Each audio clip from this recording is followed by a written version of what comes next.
L'Église possède deux faces, toutes deux fondées par le Christ, le visible et l'invisible, c'est-à-dire le spirituel. Le côté spirituel est important.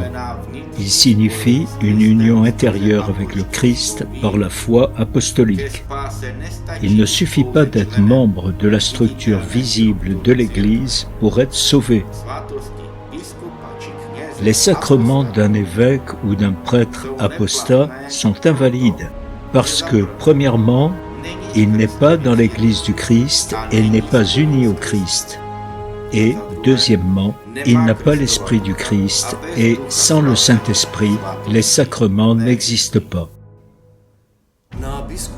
L'évêque et prêtre qui est en union avec l'apostat Bergoglio est soumis à l'anathème de Dieu, c'est-à-dire à l'exclusion du corps mystique du Christ. Une telle personne n'est plus membre de l'Église du Christ. Il ne reste que dans l'organisation ecclésiastique extérieure que l'on appelle aujourd'hui à tort l'Église catholique. Cet apostat ne consacre plus valablement lors de la messe. L'Église de Bergoglio n'est pas l'Église du Christ, et de même qu'il n'y a pas de salut en dehors de l'Église du Christ. De même, les sacrements n'opèrent pas en dehors de l'Église du Christ. Extra ecclesiam nulla salus, nulla sacramentum. Il existe des hérésies qui déforment la doctrine catholique, mais pas l'essence même du christianisme. De telles hérésies ne provoquent pas l'apostasie. Il existe cependant des hérésies de foi et de morale qui violent l'essence même du christianisme, comme la violation de la croyance en la divinité ou en l'humanité de Jésus-Christ, ou la violation de la croyance en la Sainte Trinité, et celle-ci inclut également la bénédiction de l'homosexualité, l'intronisation de Pachamama, se dédier à Satan. Ces hérésies, si elles sont tenues et enseignées, provoquent l'apostasie, l'exclusion de l'Église du Christ. Un vrai prêtre catholique est un ministre et un représentant du Christ. Épître 2 aux Corinthiens, chapitre 5, verset 20. Un alter Christos, notamment dans la consécration et l'absolution, c'est-à-dire dans l'octroi de la rémission des péchés. Il se soumet à la volonté du Christ et s'unit à elle. Tout prêtre intérieurement uni à la déclaration fiducia supplicans n'est plus dans l'Église du Christ. En abusant de l'autorité papale, Bergoglio a transformé l'Église catholique en une anti-Église du Nouvel Âge. Cela s'est produit le 18 décembre 2023 avec la publication de la déclaration Fiducia Supplicans. Jésus est mort sur la croix pour nos péchés. La liturgie est le cadeau du sacrifice rédempteur du Christ sur la croix. Lors de la consécration à la messe, le prêtre prononce les paroles du Christ. « Ceci est mon sang qui est versé pour vous, pour le pardon des péchés. » Bergoglio légalise cependant l'un des péchés les plus graves. Ce faisant, il ne permet en effet pas une repentance salvatrice, même s'il en parle de manière pathétique.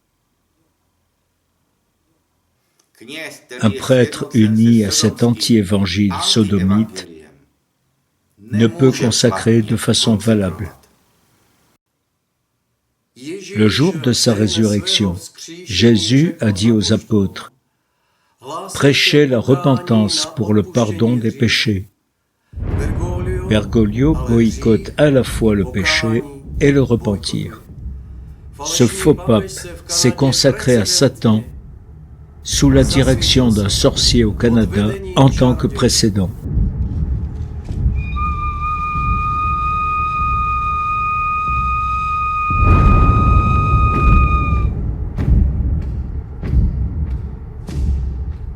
Ce faisant, il a révélé publiquement qu'il ne pouvait pas être le chef de l'Église du Christ.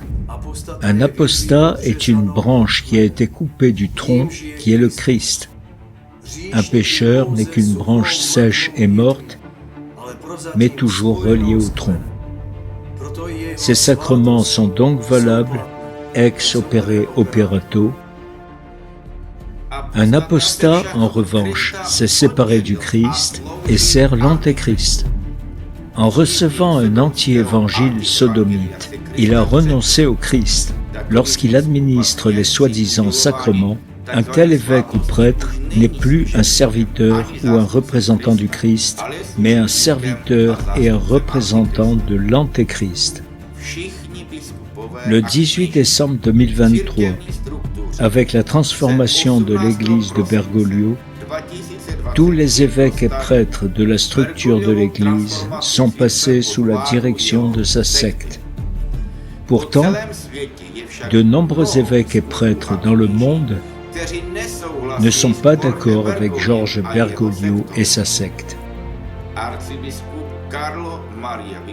Dans sa déclaration du 28 juin 2024, Monseigneur Carlo Maria Vigano a déclaré « Je suis convaincu que parmi les évêques et les prêtres, nombreux sont ceux qui ont vécu et vivent encore aujourd'hui le déchirant conflit intérieur de se voir divisés entre ce que le Christ pontife leur demande, et ils le savent, et ce que celui qui se présente comme évêque de Rome impose par la force, le chantage et les menaces.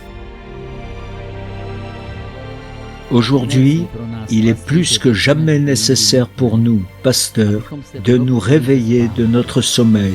Ora es iam nos de somno surgere. Notre responsabilité devant Dieu, l'Église et les âmes nous oblige à dénoncer sans équivoque toutes les erreurs et les déviations que nous avons tolérées depuis trop longtemps, car nous ne serons jugés ni par Bergoglio ni par le monde, mais par notre Seigneur Jésus-Christ. Nous devrons lui rendre compte de chaque âme perdue par notre négligence, de chaque péché commis à cause de nous, de chaque scandale devant lequel nous nous sommes tus, par fausse prudence, par amour de la tranquillité, par complicité.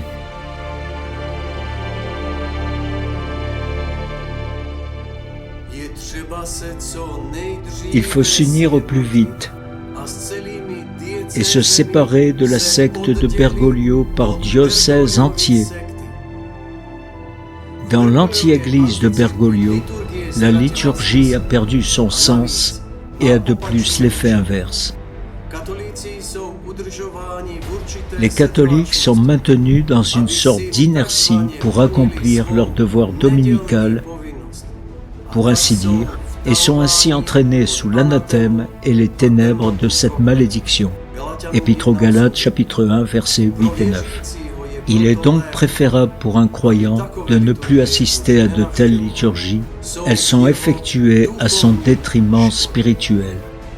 Les évêques et les prêtres qui ne sont pas d'accord avec Bergoglio, mais restent au sein de la structure de Bergoglio, seront tôt ou tard forcés, c'est-à-dire spirituellement brisés, afin de finalement bénir le péché de sodomie. Lorsqu'un péché grave, comme le stipule Fiducia Supplicans, est béni, la liturgie au sein de cette structure a complètement perdu son sens.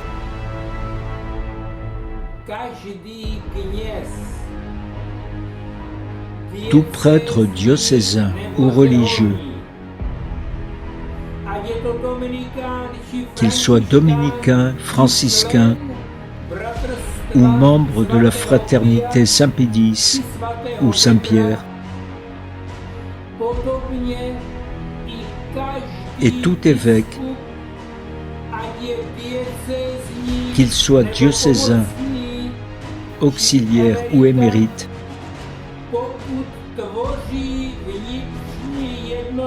qui est en union intérieure avec Georges Bergoglio et sa déclaration Fiducia Supplicans, est placé sous l'anathème de Dieu